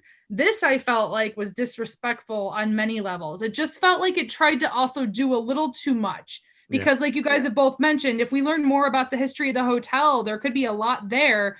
There's so many things going on, and it feels almost like Elisa is a connective tissue, but she's also not. She's not part of this seedy history. She's just a really sad person that had a horrible accident during her time at this place. But I have to think that this place, like I said before, bad juju. I don't think this place needs to stay standing, because I think there's something there that, again, maybe it's reaching, but the way Morbid spoke about it, like, it's just funny to call him Morbid. The way he spoke about it, it's like it touched him negatively just by being there and associated. It's like it's got bad vibes written all over it. Just stay out, people. Yeah. Stay out. Yeah. And give the hotel some space. Yeah. And thank you for looking that up, Emilie, because it's good that you brought that up, because now that pisses me off, because like you said, it's irresponsible, not only of the YouTubers, right, but also of the documentarians to kind of take this and sensationalize it for the sake of their own benefit, because this is what it is, right? I mean, let's be honest. These guys are benefiting from this, whether it's just kind of like some visibility or money or whatever from Netflix, right? But they're getting something out of this, and because they could have told this story in a straight way, but they chose to take everybody down some random path and, like you said, sensationalize it. If they wanted to just tell the story of Elisa Lam, they could have done that. Yeah. In 25 minutes, honestly. Well, there's so many other more interesting stories they could have done. They could have done any one of the serial killers or people that murdered people in that hotel, or they could have just done the story of the hotel itself. Instead, they decided to they Tiger Kinged it. Yes, they unearthed. It's called Crime Scene, right? Mm-hmm. Yeah. There's no crime. There's no crime. There's no crime. It was an accident. Right. It was an accident because in the end, she was in the thralls of an episode. She climbed into the tub because she's having a manic episode, and she falls in there and she drowns because she can't reach the top of it. But as the police said, the tank may have not been fully filled, and she was not long enough to reach the door to pull herself out. So she sat there and basically waited to drown. Yeah. And that's, I think, and there are probably millions of people out there who are never going to believe that. Yep. There are millions of people out there who are forever going to think that there's some crazy, creepy, dark shadows conspiracy. Yeah. Whether that's a ghost that killed her and brought her to the roof, like someone said, or a murderer. You know how much energy, and I'm not even basing this on like the little bit they talked about it in the series for 2 minutes. Do you know how much energy it would take someone to get her body up on the roof if they kill her and dump her in there? Are you kidding me? There's no way. There's no way. Let's assume the girl is 120, 130 pounds. Let's just be, average or like, forgiving or whatever you want to say. 130 pounds. I mean, I guess I can carry a 130-pound bag of something, only so many feet, but up a ladder? No, dude. Upstairs? You have to get her on the fire escape. Then you have to get her up that on the roof and then up the ladder into the water tank. There's no way. No way. No, now without having damage happen to the body, like the detective said. Right. Yeah. Then what did this conspiracy theorists, web sleuths, look into after that? Then they thought maybe someone on the staff was involved. Yeah. Come on. Right. Come on. Yeah. And immediately that struck me so hard with the video when they first got into the video and they're picking it apart and they're looking at the time code and all of that. The first place they go is somebody at the hotel edited this video. Well, you know what? I have worked at plenty of places where we have surveillance systems. And do you know what you don't have in the surveillance systems? Editing capability. It's not there. You can't do it. You can't do it. It's not like you have an editing bay. We're not a movie studio / hotel. At best, what you can do with a surveillance system is turn it off so that something doesn't get captured and then turn it back on. Correct. Yeah. So I'm sorry, wild. Man. Just wild. It's just every time you get riled up, man, I can't help but giggle a little bit because you love it. I can't tell you. It gets me riled up because I can't understand why these people are so invested in it. I can't understand, especially after watching this. Uh-huh. I can't understand where do they get the idea that they're competent to be investigating this and making decisions? I think they literally just want to be a part of something bigger than themselves. Their lives are sad in some way and they want to feel accomplished, like they did something. They really just, it gets to be popular. The video starts going viral. People start chatting. These are the first people that are on YouTube, on Reddit. Yeah. I mean, I read that kind of stuff when I have a question or a topic I want to think about, but I'm not there at the ready. Right. With my theories. You know what I mean? There's this cultural phenomenon that has grown with access to the internet and social media. Cultural phenomenon, like I call it the Wikipediaization of society, where at any given time, anybody could know absolutely nothing about a certain topic, spend 5 minutes Googling it, and now they think they're an expert. That's the majority of people I know. Hey, dude, that's how the show works, man. Like this is how we do this show. And so you have people out there who don't know a thing about forensically investigating, video, looking at a surveillance video from a forensic perspective, but they're going to see a glitch in the time code and they know what happened there. Oh, they know that you have people who don't know a single thing about what a surveillance camera, like a security bay, looks like. They must have edited it. No. And here's the thing. What we do here, Edgar, is we have opinions and we're not afraid to always share them. And sometimes I'm a little judgmental. We're going to come on here and say, I am the end all be all subject matter knower of anything. No, that's the first thing we tell them. We're the first people to say we're idiots. Yes. Especially Edgar and myself. We're idiots. I think Emilie is probably like a level up. I think I usually don't open with that fact. Yeah. We'll get to it at some point, surely. I'm going to have an overlay on the website so that when you get to the website, it just pops up right in front and it says, "We're idiots. Don't believe anything we say." Right. Edgar, what was that placeholder that you took down that I thought was hilarious? I think it was something like we know everything about nothing, or no, nonsense. Something about nonsense. This It is where basically was like insulting all of us, and you're like, I should probably take that placeholder down. it said something like where the nonsense starts. Yeah, but it was, I don't know, it was funny either way, but it wasn't supposed to be live apparently. No, it was just a placeholder. I was just like, I need a slogan, but this is where the nonsense starts, and I just threw it up, but nobody was seeing it. So funny. Yeah.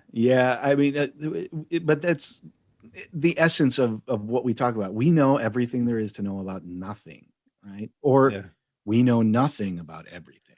Either way, we're talking about our opinions, and I'm speaking with a certain level of certainty about what my opinions are on this, but I feel that's valid about what we're talking about here. I don't know. We're all of a certain age. We have accumulated certain opinions and knowledge that is certainly valuable. Yeah. And I here's the other big difference between the three of us, especially. None of us are afraid to say, I don't know. Yeah. Like if I was seeing that video for the first time and I were to catch like, wait a second, it looks glitchy, because when they showed it, like, and the door starts to close, I'm like, that looks like a glitch. That looks like something happened there. And I thought to myself, well, I don't know. I don't know what that could be. I don't know what's going on. I don't know. This is the first thing I thought. And these other people, the first thing they think is, hey, the conspiracy. Yeah. And like, oh, I almost feel like the first people were like, it's paranormal, which is like, why did you go there first? Right. And then it turned in conspiracy with murder. It was like anything but, maybe it's just a strange episode. The fact that no one even thinks about the mental condition of this person, regardless of knowing anything about her, you should still be thinking about that. Right. Like, is she on drugs? Is she not medicated? I mean, those are science first. Science first. Yeah. And except for the one guy who blatantly said, well, I've never read anything about bipolar disorder that says it makes people see things. Like, no, that's exactly what it does. Anyway. That's the worst. The worst. Yeah, like I heard him say that line, and I was like, "Well, and buddy, you probably should read more." Well, let's just say World War II never happened because I wasn't there to see it happen. Oh, those people. Oh my goodness. The Earth is flat. People. The stuff that happened. The flat Earths. But like, wouldn't it be so much better of a place? Wouldn't people be better if everybody was just a lot more comfortable with saying honestly, when they don't know, saying I don't know? Wouldn't the world just be so much better? Well, because also no. We also live in a culture right now where if Edgar said, "Hey Emily, have you seen that new movie, the Hotel Cecil thing?" And if I haven't seen it, I have to be like, "Oh, sure, I did." Because everyone feels like if they miss something that they're not up to par with other people. Right. Guess what? Yeah. Y'all don't have to watch Tiger King. Nobody has to watch that shit to keep up with it. I don't know. I think everybody has to watch that. I haven't watched it yet. It'll be a prerequisite in kindergarten next year. I remember grudgingly watching that, because when it came out, like I was at a point where I had binged everything that I had on my list, and I was like, I don't know what to watch. And it kept popping up. And I was like, this really doesn't look interesting, but I don't know what I was doing. So I turned it on, and within the first 15 minutes, it was just like, what is this? How can this be a real thing? And I couldn't tear my eyes away from it. I'm not going to say it's quality entertainment. It's not. The only thing that saved it for me was I actually like big cats, but those people were like, it was when he was actually in the shop at the one point showing all the stuff they sell, and they had the Tiger King male thong. I was like, I'm out. Did you hear the tiger story? Did you hear the not my cousin Dan tiger story? No. He told us tiger. Do you want to tell it again? Oh, I don't want to. It's going to take what it took like half an hour the last time, but go back to the New Year's resolutions episode. It is so crazy. Wait, is it after I jumped off that call? Yeah. Crap. I'll go back. Was it on that day? It was the New Year's resolution episode. Or no, maybe no. I take that back. New Year's resolution was a different story. It was we were talking about aliens. It was the aliens. It was the aliens episode. It was the aliens go back episode. And listen to the aliens episode towards the end of the alien episode. I don't know how we got from aliens to this your own Tiger King world that you went through, but Dan went to a place that could have been the beginning, the genesis of a Tiger King. And I don't think it could have been. I don't think I said this, but like I have always had this thing for tigers. I dig tigers. I have since I was a little kid, you know. They're cool. Yeah, that's I'll go back and listen to that, but Edgar, in his defense, in my defense, sometimes we go off on tangents here and it's like, how did we get there? Yeah. Right. Well, it's part of the fun, I think, you know.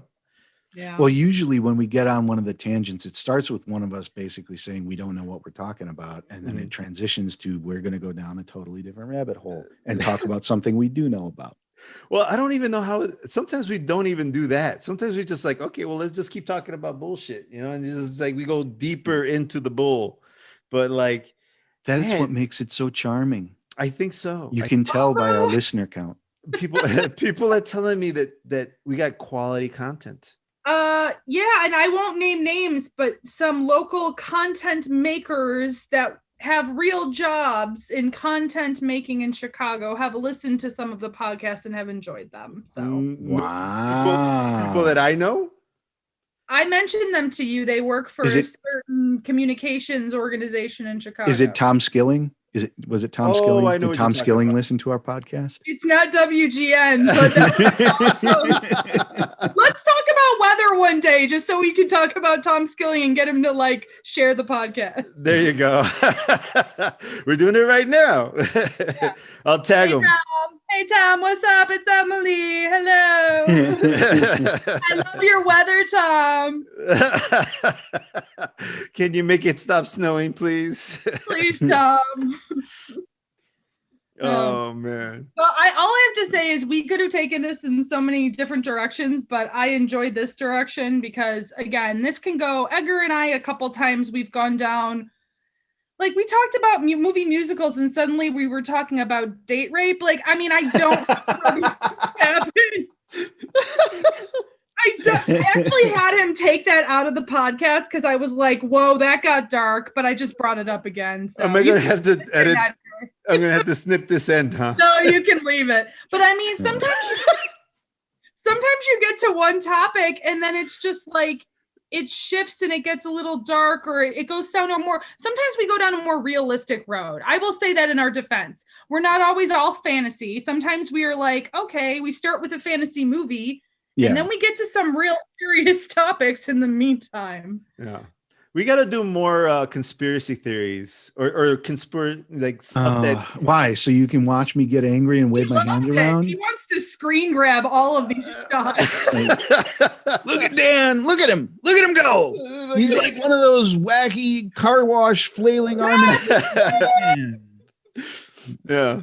So as long as it doesn't get doesn't get expensive. I don't have to buy mics for you every time you knock your mic out the desk. Yeah, I would like to say I'm the only person here without a mic, but I don't need it because I scream the whole time.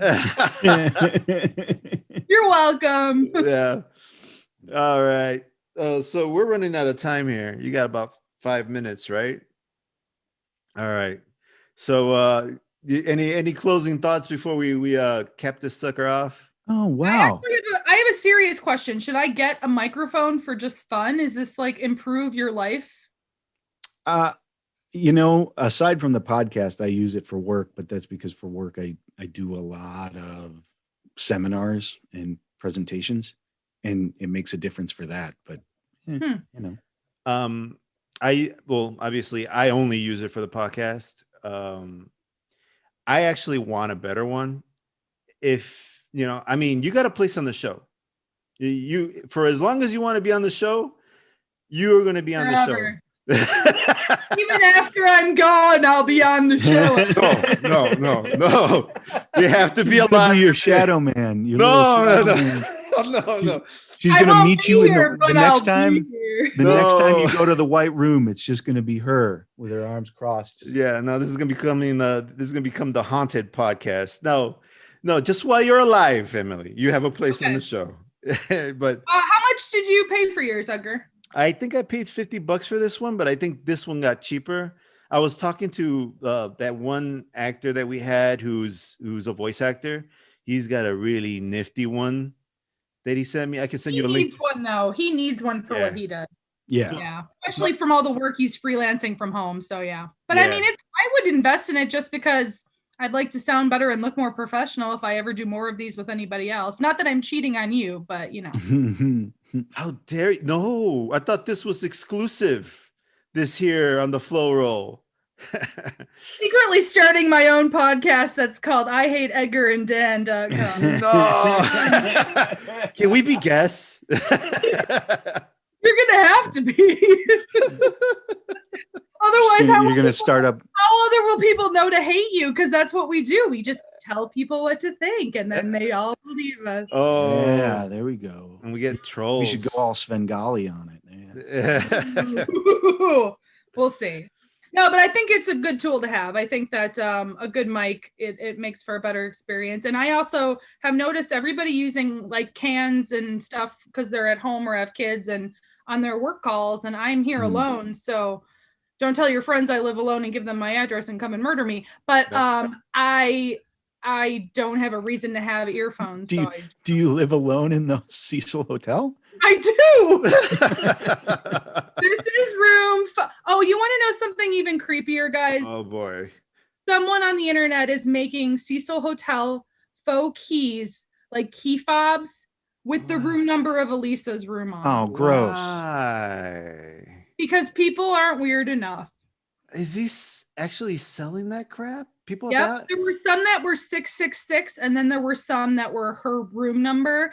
And I've seen these for like The Shining, the Overlook Hotel. I have one but this is real because it's cute. You don't need one at Cecil Hotel. Like, come on. What's wrong with you? That's really poor taste. And this poor girl died. I mean, it's a tragedy all the way around. People a lot of people, again, if you think about it, at the end of the day, as much as I'm into true crime television, and I'm not super into the podcast because I'm jealous that people have true crime podcasts and I don't. But the television aspect alone, every week there's a story about a murderer and they're getting ratings, they're getting views, they have podcast companions, they have Twitter accounts, they're tweeting out during the whole episode. They're benefiting from someone else dying at the end of the day. Yeah. And that's harder and harder for me to come to like grasp with, as long as like it's being represented properly and the family again is involved, then I feel a little more comfortable in those cases, I think. Yeah. Yeah, they should donate that money or something. I mean, I understand you have costs to kind of do something like that, but they ain't donating money at Dateline. Dateline makes a business out of talking about death. That's all they talk about. And I watch it every single week. Yeah. Yeah. Culture, man. It's the culture. Yeah, totally. All right. So before everyone has to take off, thank you so much, Emilie. This one was really interesting. I especially like Dan flaying all around. That was my favorite part. That was my favorite part. I loved everything about this because I know I was watching. I was like, oh, Dan's going to get pissed off at this. Oh, Dan's going to be so mad about this. I couldn't wait to get on this one today because I knew he was going to get huffy and puffy about it. And the best part is I had no idea he had this a feeling about the web sleuths of the world. Well, you should have listened to the aliens episode. You knew what you were getting into. Anytime we talk about conspiracy. Every time we talk about conspiracy. If you listen to the aliens episode, you can just skip to the end to get the tiger story. Okay. As a matter of fact, you should put up you should replace the version of the Aliens episode that's up there with, at the beginning, you say, there's a really cool tiger story at the end. So if you get tired of the aliens, skip to like 1 hour 40 or whatever. I like that idea too. You know what I should do? I'll cut that out as a snippet and throw it out so that people can preview it all by itself. Or you just put it up as a separate episode. Well, not as a separate episode. Bonus episode. But no, part of this episode, here's the aliens, or here's the dance tigers experience. We gotta. I don't think there's one podcast under 2 hours, guys, other than my one Tom Cruise short one. Well, I think the Muddy Waters one was less than 2 hours. Yeah. Well, I mean, the last one we did was also under 2 hours, I think, with Enrique Guzman. Oh, yeah. We had a writer-director in the last one. But anyway, I know we got to get going. So thanks so much, Emilie, for bringing this to us. Thank you, not my cousin Dan, for all the flailing around and angry talk. This is Edgar OtraVez. Thanks so much for listening, guys. We'll catch you next time.